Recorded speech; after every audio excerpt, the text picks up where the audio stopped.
Another day, another basketball stories na naman ang pagkukwentuhan natin.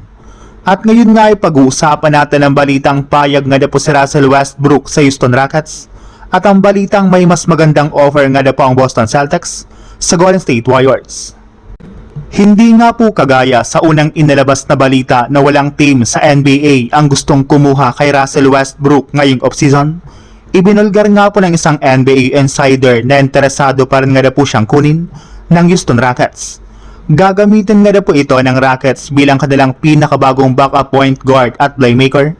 Pero ang tanong, papayag rin naman nga ba kaya si Russell Westbrook na bumalik sa Houston Rockets at makipag-reunite sa kanyang dating teammate na si Kevin Durant? Well, ayon nga po sa naging pahayag ni Westbrook sa kanyang interview sa media, wala rin naman nga po siyang problema na makasamang muli si Kevin Durant sa isang kupunan. Maayos na rin naman nga po ang kanilang relasyon sa isa't isa at ang kanilang mga naging initan ng mga nagdaang taon ay naayos na rin naman nga po nila. Kaya kung sakali man nga po na kunin siya talaga ng Houston Rockets, ay hindi nga po ito magiging problema. Gamay pa rin naman nga po nilang dalawa ang galaw ng bawat isa kaya magiging madali nga po sa kanila na makabuo ng chemistry.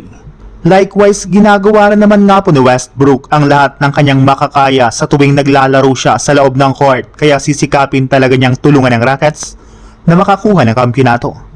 Sa ibang balita naman, nagtrending na nga po ang pangalan ni Stephen Curry ngayong araw sa social media matapos ibalita na kinausap na nga po ni Brad Stevens ang front office ng GSW para makagawa ng trade ngayong offseason sa lalong madaling panahon. At dahil nga po sa balitang ito ay marami na nga po mga fans ang na-excite dito, gayong magkakaroon na nga po si Stephen Curry ng mas malalakas na teammate sa Boston na makakatulong sa kanya para makapag-compete ulit sa kampyonato.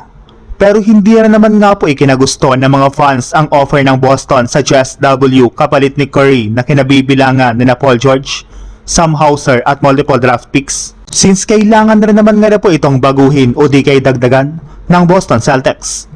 Buti na lang at meron na rin naman nga pong iba pang pwedeng i-offer ang Celtics sa Warriors na kinabibilangan nila Derek White, Peyton Pritchard, Hugo Gonzalez, Jordan Walsh, 2028 first round pick, 2030 first round pick, at 2029 first round pick. Sa ganitong paraan nga po ay posibleng pumayag ang Boston Celtics at magkasama pa sa isang team sina Stephen Curry, Paul George at si Jason Tatum.